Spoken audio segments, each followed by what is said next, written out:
Good morning, ladies and gentlemen. Welcome to the IYC television Voice of Youth program. Today is honored to have one of the India Youth icon and also Director General of the India Youth Foundation. So, children and friends of all, let's put the hand together for Mr. Himadrish. Welcome to the show. Hello, I'm Himadrish. Suwan. Thank you so much, sir, for inviting me and providing me with a platform to deliberate and discuss issues which matters us. I compliment you for coming up with this unique, game-changing idea, Voice of Youth program, where millions of youths like me will listen to the ideas and how we can complement, supplement, and make a new, young world. Okay, so first of all, how do you like to define the voice of the youth? The voice of the youth means what the millions of young world friends, brothers and sisters, they want and wish for the system. The issues of employment, the issues of corruption, the issues of peacelessness, the issues of sleeplessness, the mental health issues. These are different issues on which one should deliberate from time to time and push for an environment where the youth-centric policies and programs are framed by the youth, for the youth, and by this, not only new young India by 2022, but we can definitely create a new world by 2022, which is by the young Indians, by the young Indians, for New India, and by the millions of my international friends for a new world order. So we also heard that you are a Director General of the India Youth Foundation, and also as per even recent data report and the World Economic Forum report, India is going to be youngest nation by 2020. True. You might be knowing Dr. APJ Abdul Kalam, for the former president, has tried best contributions for the nation due to empower. So, as a Director General of India Youth Foundation, how do you like to address the issues of the youth of the nation? I'll quickly brief you about my foundation, India Youth Foundation. So me and my friend Sankalp, we established this foundation in the youth of 2014. We are working to supplement and complement different United Nations Sustainable Developmental Goals. Last year, we were working on goal number 6, that is on sanitation and public hygiene. This year, we are working to complement and supplement the goal number 13, that is on the issues of climate change and environment.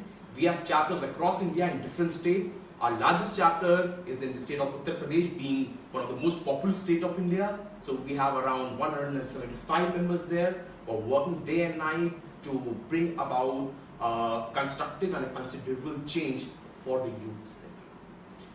So in the present scenario of the country, especially our nation India, so the present unemployment rate is so high. So do you think the present government is doing the right thing on addressing these important issues of the young people? I agree that the unemployment rate is increasing day by day, and it is a matter of great pride that the present Indian government, led by the dynamic leadership of the Prime Minister Mr. Narendra Modi, the government has initiated the Skill India mission. Because the problem of unemployment is because the people who are graduating are not skilled enough. The Prime Minister initiated the Skill India campaign, where he thought to educate and skill, billions of young Indians who have just graduated from university and college level. Recently our foundation has also taken a noble initiative where we have taken 200 youth to Makarana. Makarana is India's marble capital, the state of Rajasthan. And we have trained them under our program Back to Roots. That how they can create handicraft items, learn, skill them. So now I'll also present you a statue of Lord Ganesha, which our volunteers have created under our Back to Roots program. And in the last 60 days, they are in Makarana, working day and night, learning skills, acquiring different techniques, how we can promote make in India handicrafts items. So these are certain steps which our organization as well as the government, because this program Back to Roots has been inspired by the government of India's mission Skill India. And we have a very dynamic Prime Minister who is supporting different new startups. That's how we should become job creators, not job seekers. This is the main idea under the Skill India mission, and this is the way forward through which we can tackle the problem of unemployment in the world, not only in India. India being one of the largest and the oldest democracy, the need of the hour is that if it is successful in India, it will definitely be successful in the entire world. So, coming to the next point, I think young people, I think participation in decision-making process is very much important in order to make our nation develop and also to empower our young generation. So, what would you like to suggest your view on this participation of young people in decision-making process? I second you on this point that the youth participation in decision-making is very, very important. It's a matter of urgent importance. And the present government is supporting this initiative to promote young mind. I myself, at age of 21, I am heading the Prime Minister's ambitious Swachh Bharat Abhiyan in the national capital. So this is how the government is promoting young talents. The present government is recruiting young interns to interns under different ministries. Our foundation's members are working in different ministries, Ministry of Commerce and Industry, Ministry of Tourism. So by this, by political participation, and we have to, what I believe that we need to break the ceiling that politics is not meant for us. Politics is actually meant for us because we are the people who will be shaping the tomorrow. Moreover, we are the people who will be shaping today. Because if we are ready today, then only we will be able to shape tomorrow. So what I believe, it is the need of hour that young people should actively take part in the process of decision making and formulate policies by the youth for the youth. We should have a youth-oriented youth policy, and we can see the firm commitment of the Indian government from the fact that it is for the first time in the history of India that the youth has been appointed as a youth minister and a sportsperson, Olympian, has been appointed as a sports minister. Right. So government vision is very clear that government wants to build, to create a new India by 2022. And when the government says a new India, I say a young new India by 2022. Because India, we have more than 65% of the population as youth. So if the government wants to create a new India, the onus lies on the young minds here. Yeah. Because what I believe, India is not a country with 1.2 billion people. It is a country with 1.2 billion innovative minds. These minds will, in a constructive way, create a new young world. So it's rightly said the future lies in the hands of the young people in order to empower and develop and to become a developed nation. So coming to the personal life, so how old are you and from where are you? What about your family? Can you please share some information? Yes. I'm from an East India state, Jharkhand, Ranchi, a very mineral-rich state. And in my earlier days, I graduated from Amity International School. So when I was in class 3rd, people used to ask me, where are you? So I used to say, I'm from Ranchi. So obviously the first question, where is Ranchi? So I used to relate them. Ranchi earlier in 2004, around 2004, Ranchi was famous for its mental hospital. Yeah. Mental hospital, KK. Like Agra, people used to say, Agra chale kya? So when they say Agra chale kya, so it didn't mean that we are going to visit Taj Mahal, but to visit the mental hospital in Agra. So people started relating Ranchi with the mental hospital, which is one of the largest mental hospital which is prevalent there. That is the KK mental hospital. So people started related that. They started making fun of me. He's from Ranchi and all. But when around 2007, when Mahendra Singh Dhoni, the Indian captain, he was from Ranchi and he was playing superb all around. So now Ranchi can be related by Dhoni, Ranchi. Ranchi, Dhoni. So that's the phenomenon. And my father is a businessman, my mother is a teacher, and presently I've come. What? Yes, US. My age is 21, as I pointed out earlier. My age is 21. I've completed my graduation in political science from the University of Delhi. I'm now pursuing my master's in public administration and public policy.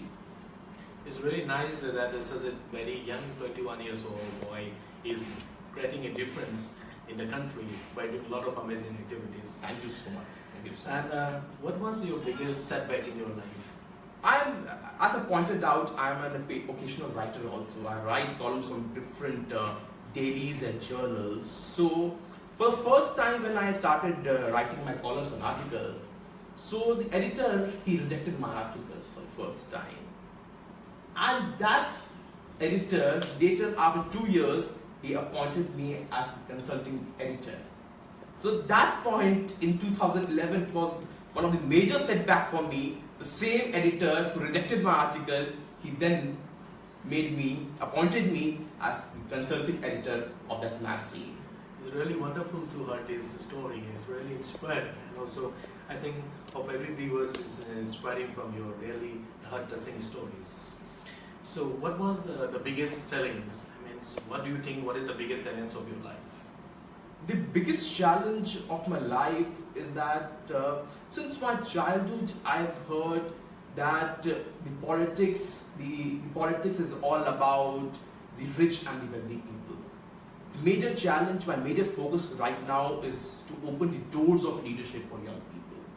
How young people can participate in the governance making.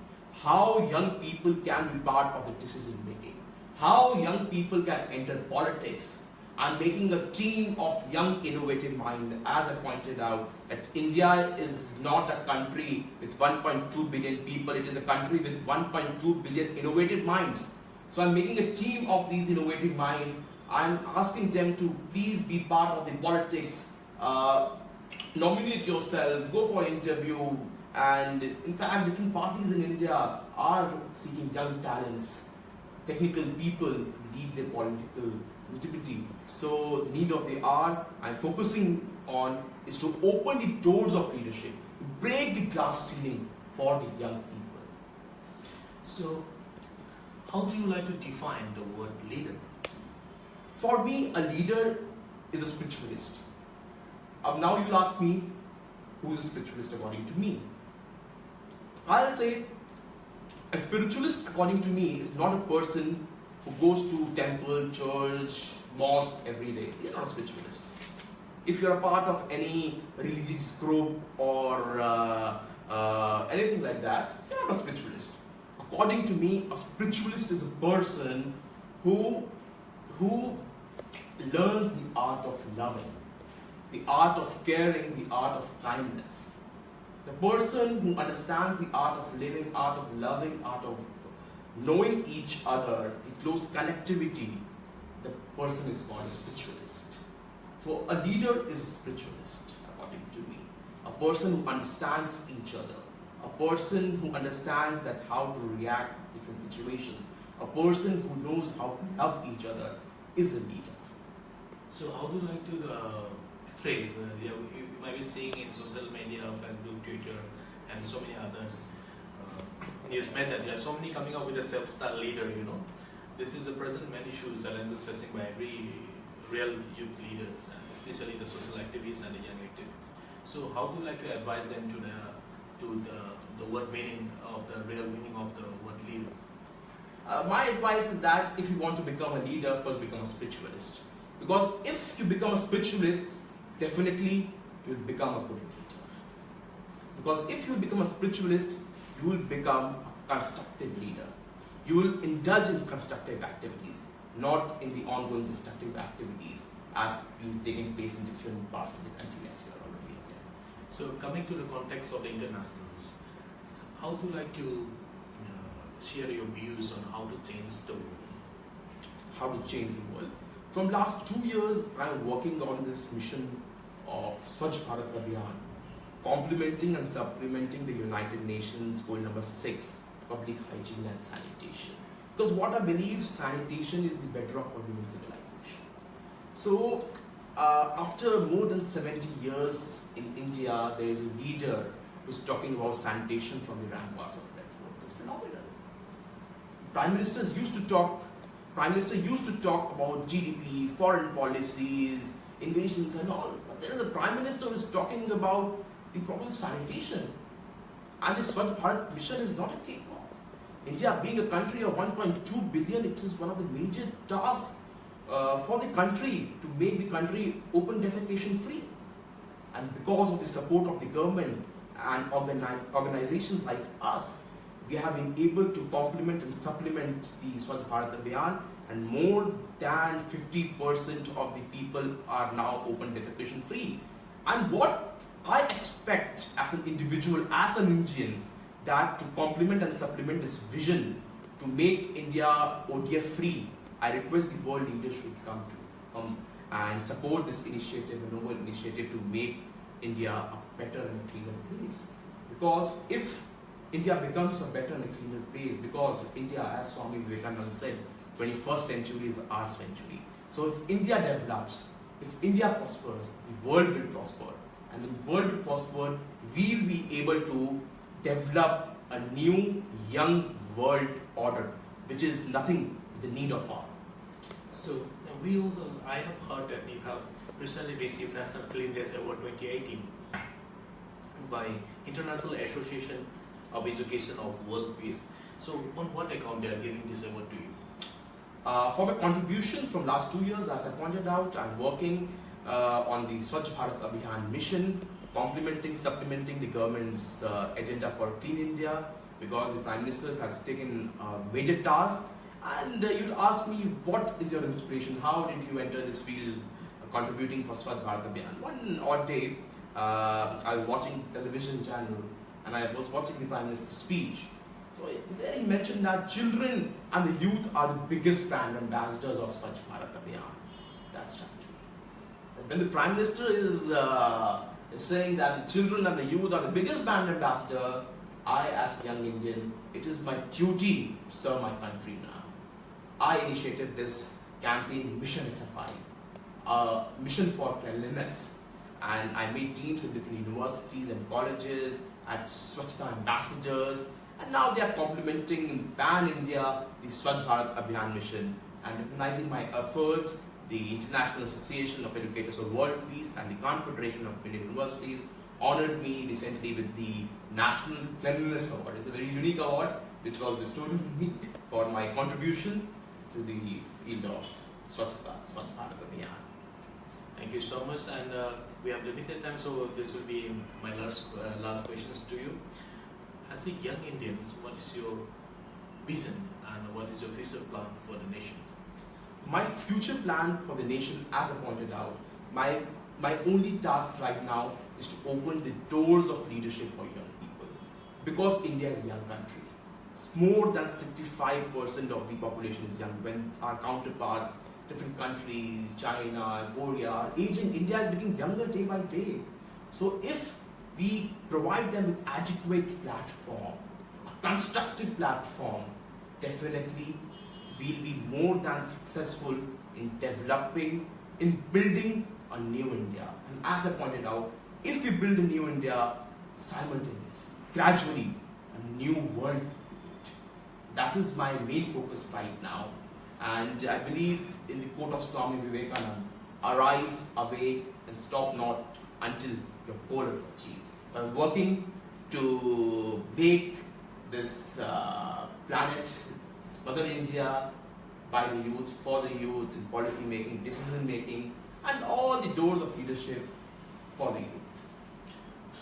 Thank you so much, Himadrish, for your valuable time with us. And on the next episode, we will come with another new young face on the IYC television program. It's the special show, The Voice of the Youth, and on the same time, same day, on the same channel. Thank you.